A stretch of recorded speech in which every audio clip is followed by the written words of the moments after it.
Okay, shall we begin this today podcast? Good afternoon. Assalamualaikum warahmatullahi wabarakatuh. Shalom, Om Swastiastu, Namo Buddhaya. And first of all, before we jump into the discussion, I would like to introduce our two esteemed speakers today into the podcast and also a brief description of what this podcast is about.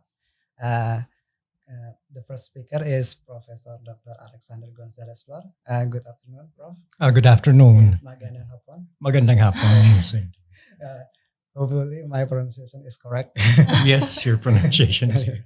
Uh, I would like to introduce to the listeners about the background of Professor Dr. Alexander G. Flor. Professor Dr. Alexander G. Flor is a professor and scientist at the University of Philippines, and he also the chair of the Doctor of Communication program of the UPOU, or University of the Philippines Open University, and I believe is one of the subsidiaries of UP, University of Philippines. Yeah. Faculty of Information and Communication Studies are abbreviated FICS. He was awarded the one UP Professional Chair in Knowledge Management for Teaching and Research, and is also formerly Vice Chancellor for Research and Development, and he served 4 terms as a Dean of the FICS. And and the other speakers, which we familiar with, our own Dr. Fitria Ayuning Tias, and she is the currently the head of the Department of Communication in UPNVJ. Welcome, Thank you. Professor Flor and Dr. Fitria Thank you. at this podcast. And actually, I also want to introduce myself. I'm Muhammad Adis Fasisto, and I will be acting as a moderator in this podcast. And I'm a lecturer in the Political Science Department in UPNVJ. So, in this podcast, we will be discussing about the possibility of cooperation, or if you comfort with the term, we can use the collaboration. So Yes, that's more, better. yeah. Actually, that's better word. Yeah, right. And between UPNVJ and University of the Philippines, as we already know that cooperation between universities can take many forms, and I can like mention one, like several of them, which are students and lecturers mobility. So like an exchange, if there are students, we can have something like exchange to the University of Philippines and vice versa, and also joint programs such as webinar, discussion, symposium, international competition, workshop, cultural event, exhibition, and also joint programs such as seminars, discussion, conference, workshop, FGDs, which was we have already did this morning. So also maybe the another thing that maybe interest the listener, scholarship for postgraduate, PhD, and postdoctoral program, and also double degree, summer program, and others. So maybe before I discuss further, I will be jump to maybe Professor Flor to give maybe some what you call it, like an introduction, or maybe an overview. General take about the collaboration itself between UPNVJ and University of Philippines. Okay, thank you very much, Pa Adis. First of all, I'd like to say that I'm honored to be here as your guest with Dr. Fitri of the Department of Communication of UPN.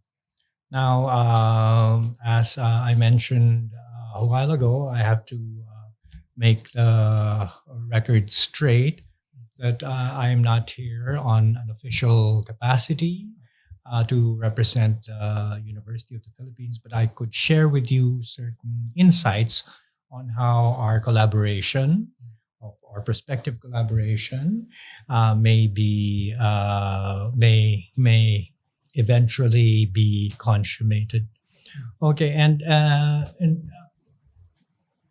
giving an overview, we have to take into consideration the Association of Southeast Asian Nations, the ASEAN policies and preparations that are now ongoing with regard to the educational exchanges among the 10 Southeast Asian countries. That's one. Secondly, we should note that internationalization is now a very important, very significant thrust of all universities in the ASEAN region. So not only in Indonesia, right? Yes, not only in Indonesia, also in the Philippines. Yes. And if I'm not mistaken, this has been brought about by the university rankings that have been, if I may be frank about it, imposed upon us by the global community. It appears that we need to make our presence felt in the global educational community through these international rankings. Right. Okay, so and internationalization is one of the thrusts of you could get more points, so to speak, through internationalization. So this a prospective cooperation between our universities or between universities in Indonesia in general and the Philippines would serve both parties. Okay. And maybe later on, I could give you more details regarding the University of the Philippines based on my general knowledge of the University of the Philippines, since I've been working with them for the past, since 1976, I think. So that's 24 plus 23, that would be 47 years. Yes, 47 years. And maybe we could talk about possible the barriers, the difficulties, in implementing this and so on. So that's it for me. In the meantime, Paadis, Ibu Dr. Fitri. Yeah, actually, you can call me just Fitria, no problem. Fitria, no. Yes, Fitria. Fitria. Yes. And I just know that the Gonzalez is your mother's name. Yes, correct. Previously, I called you as Prof. Gonzalez, but I was wrong. It should be Prof. Flor. Yeah. Yeah, I just know about that information. So maybe thank you, Professor Flor, about your remark about the importance of we have to make our presence felt in the international arena. Correct. And, especially on the education matters. Yes. And maybe I want to ask some question regarding, because as I see before, there are some what you call it, like disparities between the Occidental, like the global West, and also the global East. Yeah. And whether our Philippines and the Indonesia is bound before the Asian, Asian as a political and like political group. So whether in this environment, in this Asian corporation, whether we can actually can maybe match or suppress the other maybe geopolitical groups. Yes. Or maybe a multilateral agreements. Correct. Yeah, that's a fitting question from political science. Yes. Okay. Expected. Yeah. Right. Okay. Now, then we have to discuss the ASEAN a bit, or the Association of Southeast Asian Nations. I remember when the ASEAN was formed, I was just a high school student then. I think in 1966. But 66. yeah. Wow. yeah, but you're Yeah. laughing about it. Prior to that, maybe I'm not so sure if you remember this, but during the time of Pa Sukarno Yes. and when Malaysia was granted independence by the British, and they became Malaya first instead of Malaysia, right? Malaya, and then Indonesia. Indonesia was this is in 1962. The president of Indonesia then was Pa Sukarno. The prime minister of Malaysia then was Tunku Abdul Rahman. Okay, and the president of the Philippines then was President Diosdado Macapagal. He was the father of one of our recent presidents, Gloria Macapagal Arroyo. You may not remember this, but in 1962 there was a Manila summit where Yes. the three presidents met. All right. They met in Manila and talked about forming Mafilindo. Mafilindo meaning Malaysia, Philippines, Indonesia. Indonesia. Yeah. This group precedes, it came before ASEAN. Okay, 4 years before ASEAN. The not really the unification in governments, but the collaboration, cooperation, and the unity of thought of these three countries who are part of the Malay race. Yeah? Orang Malayu. Yeah. Serumpun. Yeah. Okay. So that's Mafilindo. Unfortunately, a few months after that, there was conflict between Malaysia and Indonesia, Yeah. and conflict between Malaysia and the Philippines on the Sabah issue. So this did not push through. But this has been a dream that was in the hearts of particularly many Filipinos since the 1800s, when our national hero, his name is Jose Rizal, okay,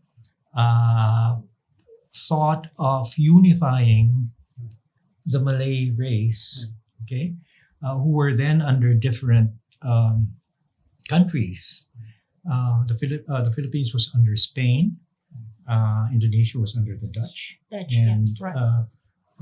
Malaysia was under the British, and eventually Spain sold us to the Americans, so we were under the United States for quite some time. But the thing is, years and years before, centuries before, we were just one.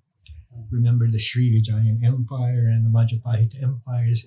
We were just one, and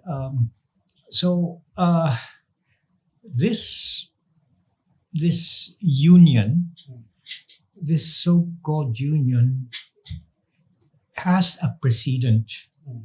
What ASEAN is doing right now, of unifying thing, it has a precedence of centuries, actually. Now we have the Association of Southeast Asian Nations, which is made up of 10 nations instead of just 3. And they have been working on what we call the ASEAN qualifications framework, where we harmonize our qualifications, our credentials, our professional licenses, and so on. And I think with the end view of professionals from one country can practice in another country. For instance, if you're a teacher in the Philippines, then you could teach in Singapore. Singaporean teachers would also be able to teach in Indonesia. But there has to be an agreed upon ASEAN qualifications network where we establish harmonization of the different credentials of professionals, including lawyers, doctors, maybe engineers, etc., etc. Now, your question, Adis, is do you think this would have any impact in our global standing as a region? Well, the ASEAN, the Association of Southeast Asian Nations itself was formed so that we have a solid Southeast Asian bloc that could deal in equal terms with our counterparts in other countries, let's say North America or EU, yeah, okay, economically. But in terms of education, that's still a big question mark. Because as you know, Ibu Fitria and Adis, our educational systems have been patterned after our former colonizers. Yeah. Yes. Yeah. Right. So there will always be a case when we look up to them, insofar as standards are concerned. They would say, "Oh, you need to internationalize and get high rankings, high rankings in order for global recognition." And the tendency for us for us who's in the Philippines, for instance, the educational system is based on the American model. And so we say, yeah, okay, we try to comply. So that's the reality. However, there is a possibility that given this block, if the ASEAN block is strengthened, we get our own resources, energy, strength. There's strength in unity. We may be able to be in a position to not really to dictate, but to give them our terms. This is how we feel education should be. This is the standard that we should follow, not the standards that you are giving us. You see? We feel that these subjects are more important than the subjects that you say are more important. But yes, we have to unite as, a geopolitical bloc, the ASEAN, in order for us to do so. But in the meantime, I think we will just have to bow to the internationalization efforts that is currently there. But that is only my humble opinion, Ibu. I'm not saying that I'm an expert in this, as I say. Actually, I some kind of similar reflection to your remarks, Prof. Actually, because at the individual level, many professionals and many for example, students from the Philippines, from Indonesia, from Malaysia, actually they have the mobility. The upper middle class student and professional, they can actually lift up their status, but the region, the country itself that they live in, actually being left out. So there's some kind of inspiration because of the globalization itself. So, for example, I'm a kid that born in the rich family, so I can actually study abroad, and can actually have that I mentioned, have a higher salary, and also I can actually work overseas. But the region itself, the other people and other individuals that left out in the region and live in Indonesia cannot actually like consume or like what you call it, menikmati. Menikmati apa ya? Like Consume. have some privilege like I am. Consume the privilege things, maybe. Yes. So that's the maybe that's the reality.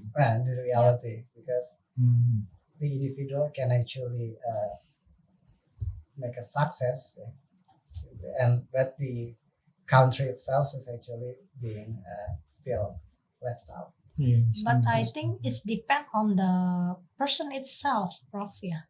maybe. Yes, that's very many variable Right. that can be we divine. Yeah, we categorize that Yeah. depend on actually. Correct. Yes. Yeah. Maybe Prof. Any other opinion? Maybe. Yes, it depends on the individual Yes. because it's actually an individual struggle. Yes. Mm. Right. But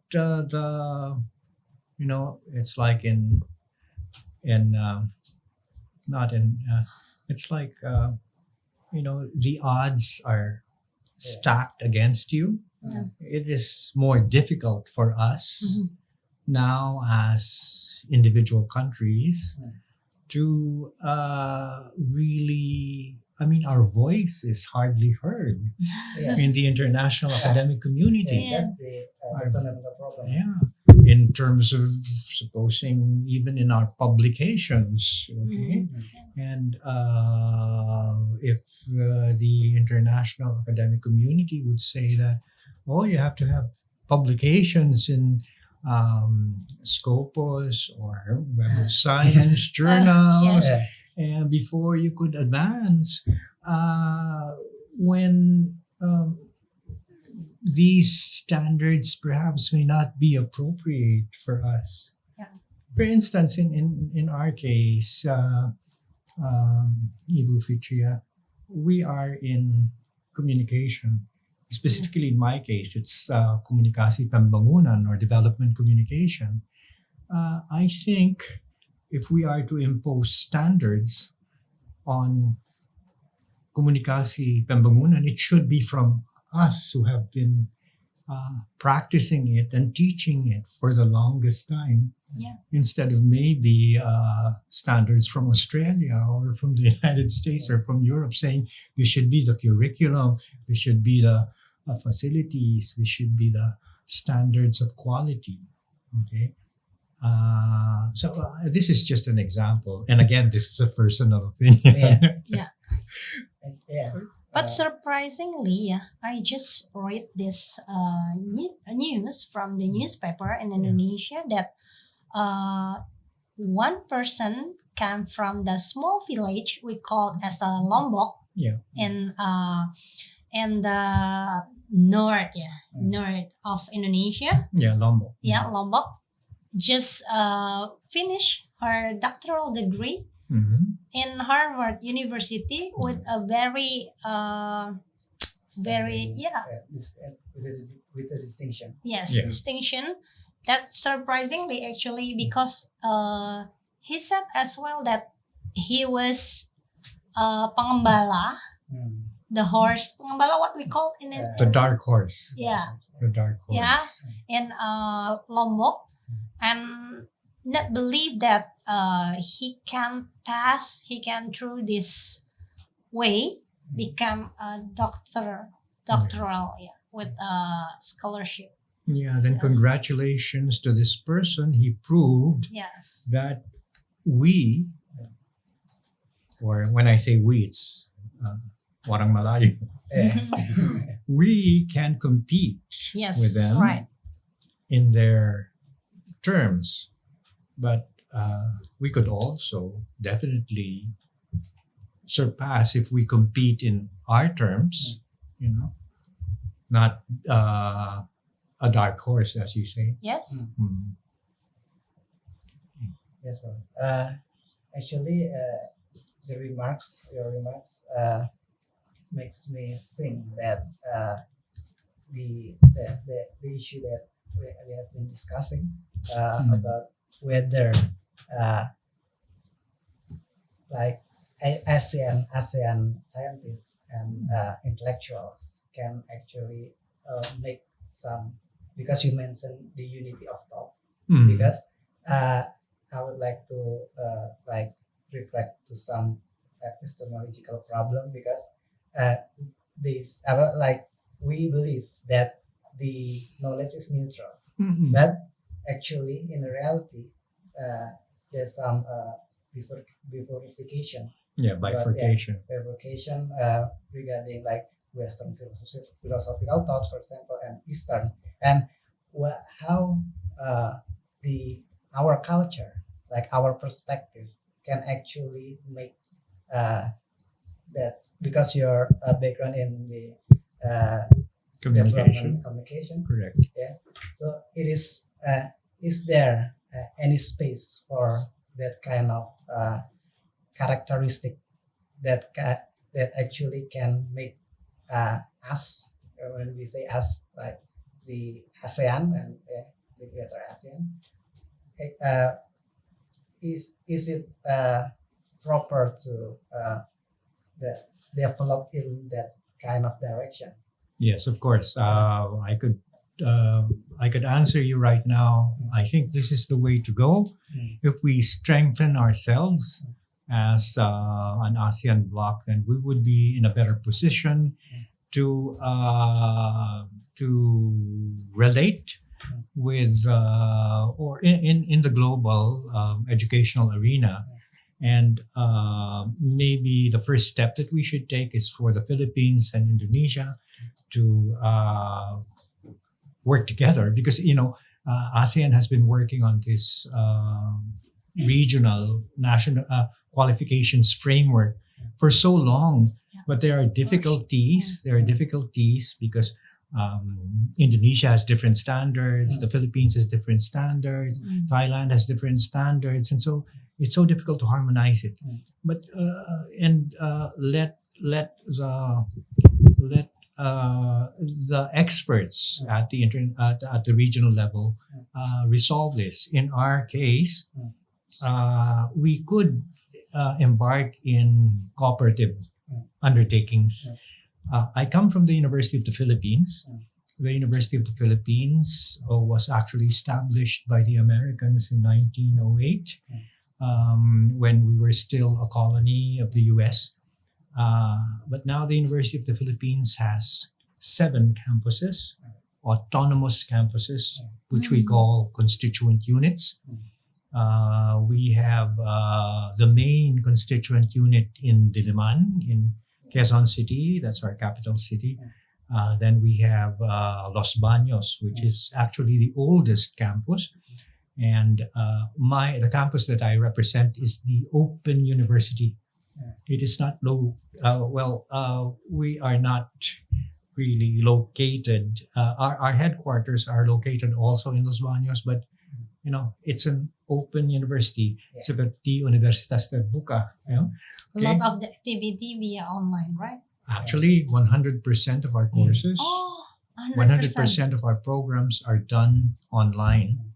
Yeah, we in my case, I belong to the Faculty of Information and Communication Studies, and we offer a Bachelor of Arts in Multimedia Studies, a Master in Development Communication, a Diploma in Computer Science, a Master in Information Systems, and a Doctor of Communication.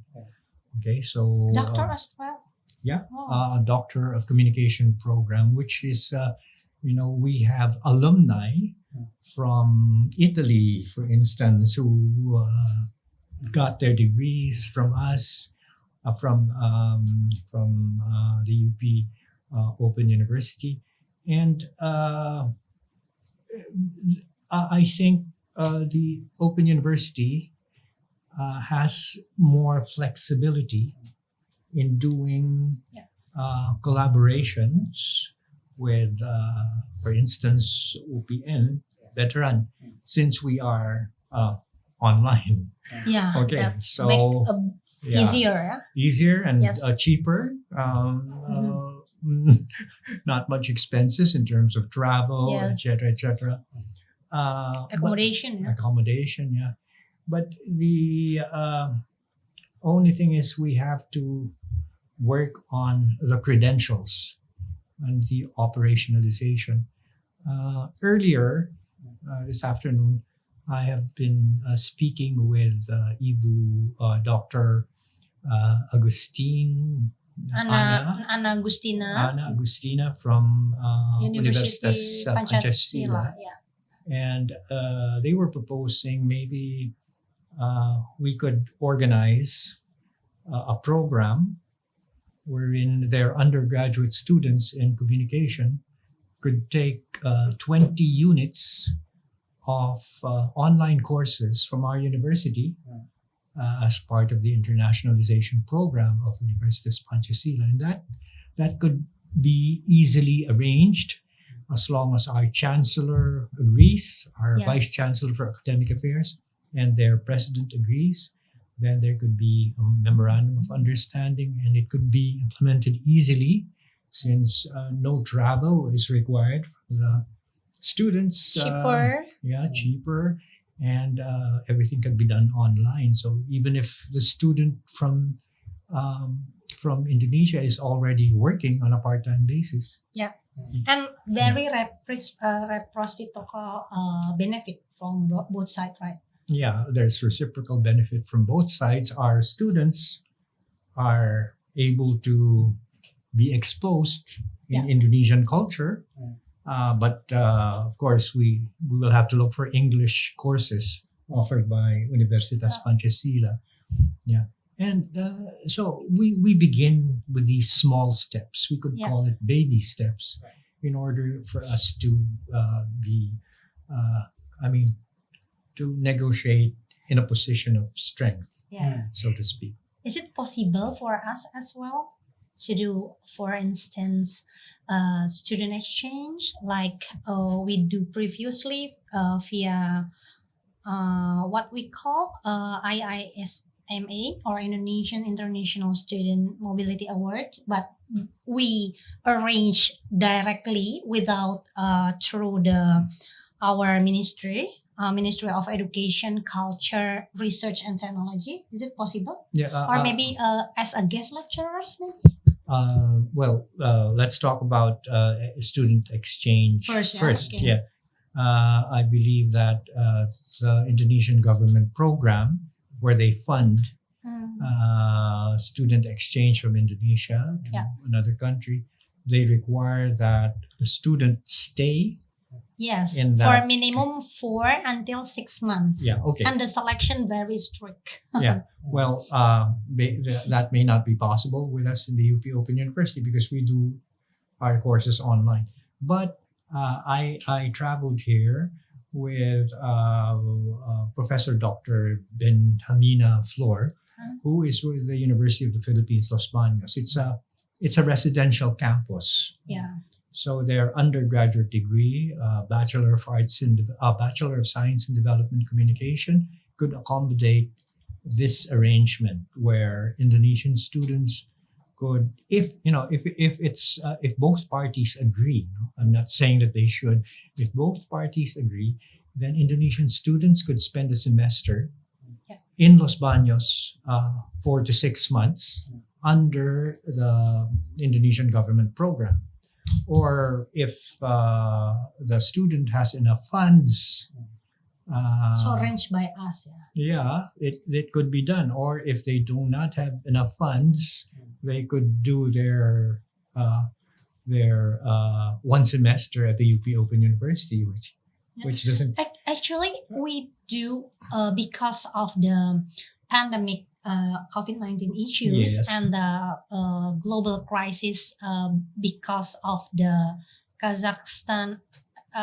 because of the Ukraine and Russian. Yeah. So we have online mobility for our student, actually in the communication department for 1 semester, Prof, in Kazakh's Ablaykan University of International Relations and World Languages. That's in Dushanbe. Yeah, and for the majority is journalism and public relations. So it's Okay. possible as well with your university, just like online mobility, not to stay over there. That maybe will spend a lot of fee and visa as well. Maybe. Yeah. Maybe spend 2 weeks in the beginning of the Yeah, semester that's and possible. then come back to Indonesia for 5 months and then go back to the Philippines for another 2 weeks during the end of the semester for the exam. Mhm. That's That's possible as well. right. So sudah ada orang Kazakh di sini sekarang. Actually, in Faculty of Economic and Business. Okay. They just arrived 2 months ago, but Yeah. in Faculty of Social and Political Science, not yet Yeah. from over there. Right. But we send our student to there. To Dushanbe. Yes, Yeah, right, yeah, to yeah. Kazakhstan. Right. Because, for instance, us at the University of the Philippines, at the Open University, we have a graduate Mm. of our Master of Development Communication program who is from Kazakhstan. Well, I still recall her name. Mama Daktanova, that's her name. And she now works with UNESCO. Wow, awesome. In UNESCO in Italy. Mhm. In Italy as an international staff member with her master's degree in development communication. Yeah. Well, Dushanbe, Kazakhstan is a very beautiful country. I've been there. I Wow. visited there for some time. Mhm. Yeah. So it could be done. The same Yeah. arrangement could be done with us. Depend on the fee, depend on the Correct. student itself, yeah. Correct. But because sometimes in all cultures it's really strict for the parents to pass her or his daughter Yeah. to go to abroad. Yeah. Right. Yeah. Right. So That's very culture issue actually in Indonesia. yeah, so it's better if they stay only 2 weeks there and come Yeah. back. Rather Yeah. than for instance one Six. semester that Yeah. equal for the 6th semester, right? Yeah. Because take a long, and I have a revision actually. Ahmad is from North Carolina State University of United States of America, not Mhm. Harvard University. Hmm. And the specialization is horse sciences. Okay. Yes. Yeah. Yes. Or sciences. Yeah. Okay. Animal That science. from small island we call Lombok. as a Lombok, right? Yeah, that's where Not the Harvard. pearls I come just from. Yes. I just blur, not read carefully. Yeah. From North Carolina State University, Yeah. from specialization horse sciences. Yeah, but North That's Carolina, really awesome, actually. North Carolina State University Yes. is also a good university, Yes. particularly in this area in Mm. animal science. Yes. Okay. And about the guest lecturers, maybe, or visiting lecturers, is it possible because of actually we just run 2 semester Mhm. for our master degree. There Mm. are a communication science Mhm. that we provide digital communication, Mhm. and then the political sciences, Mhm. and as well as international relations sciences Mhm. that we extremely need internationals like international case, maybe, yeah, we call Mhm. internationalization, yeah, Yeah. internationalization, Yeah. to up our accreditation, national accreditation. Yeah. So therefore we extremely need from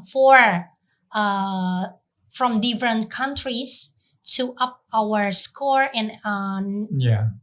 like rank accreditation or ranking. something, yeah. Right. That's possible. Yeah, I suppose so. I suppose so. In our case, for instance, at the Mhm. UP Open University, we teach courses that are not ordinarily taught in other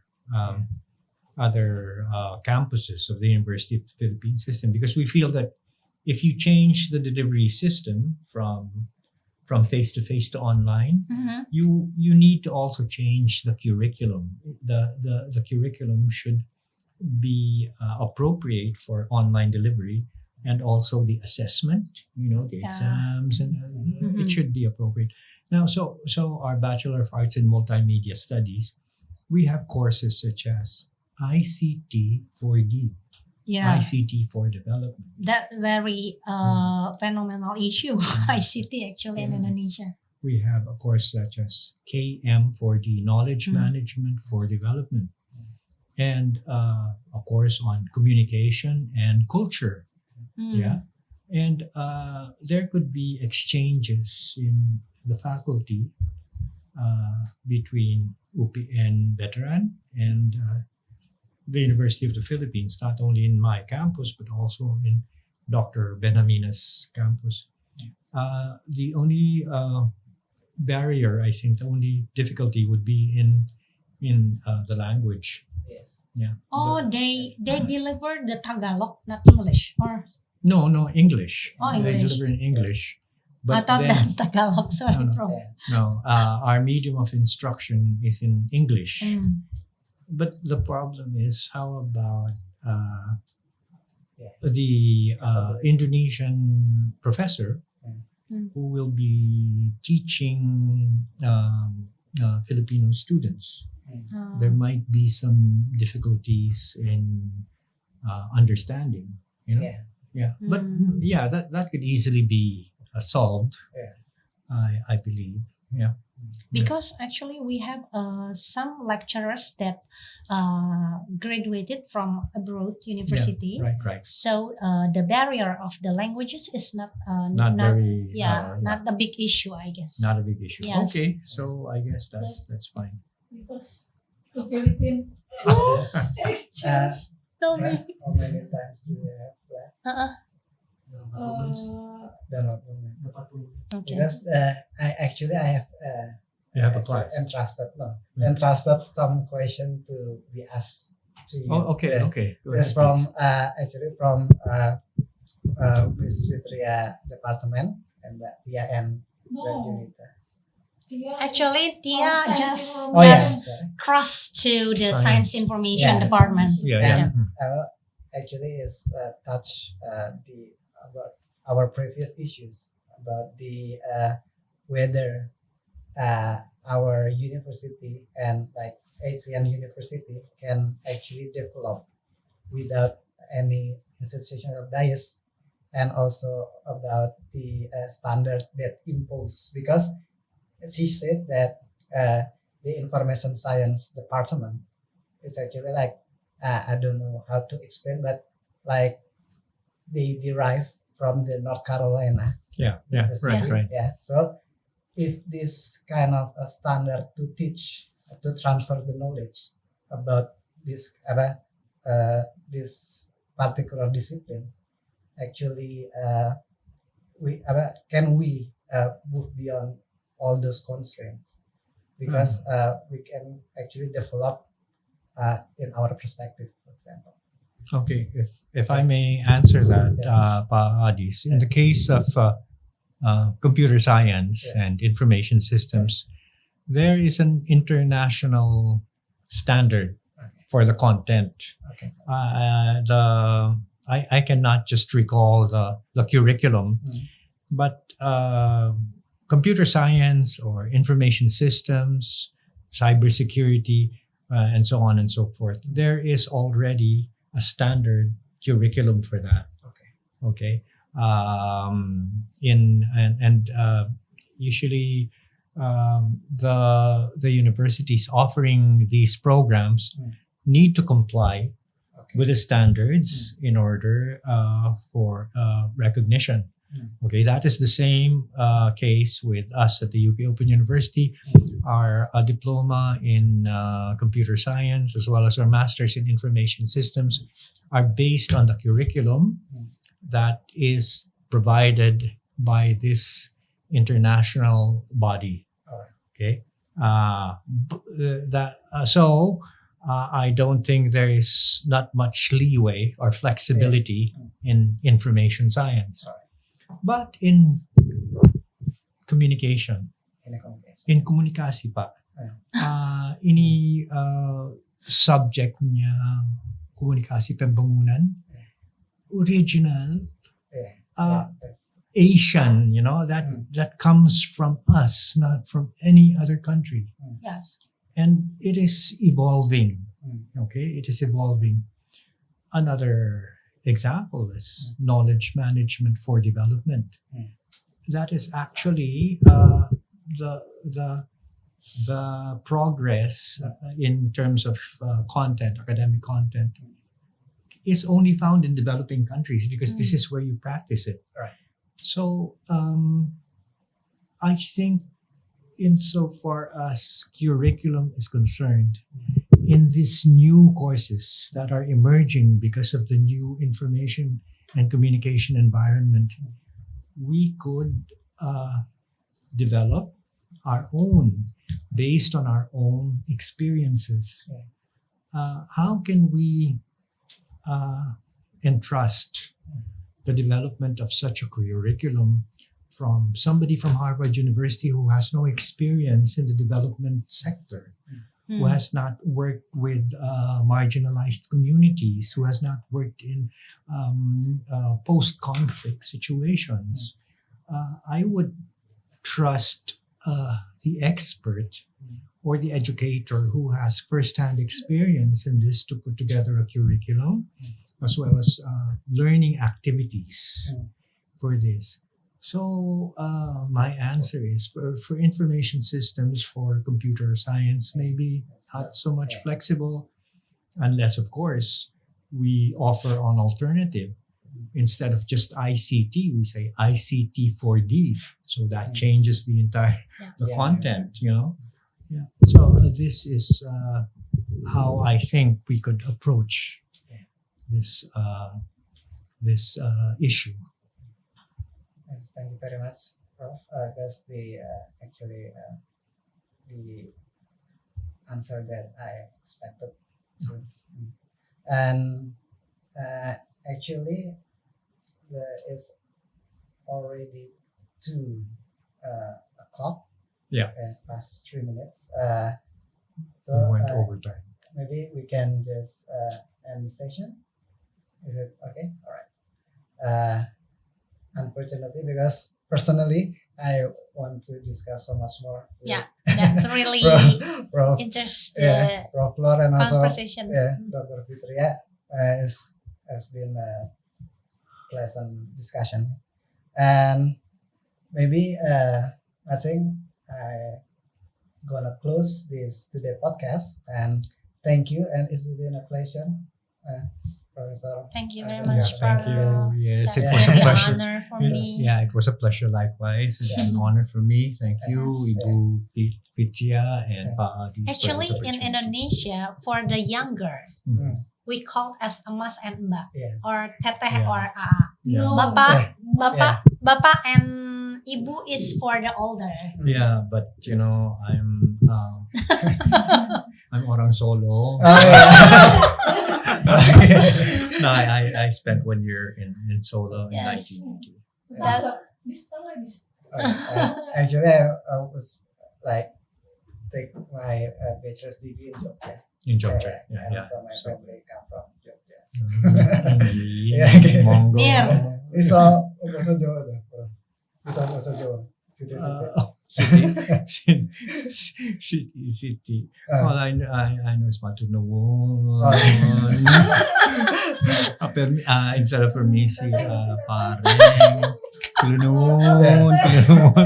Because like I've been amazed of Prof. Flor knowledge about the Yeah. Indonesian Can history. Can speak bahasa very well, No. and then Yeah. speak Javanese very well. That's really awesome. No, of course. Okay, maybe thank you. Thank you, I thank you. wish you all very good afternoon. And it's been honor to me also personally among such accomplished individuals like you. Thank you. Wassalamualaikum warahmatullahi wabarakatuh. Assalamualaikum warahmatullahi wabarakatuh. Thank you. Matur nuwun. Nuwun. Never get the stuff.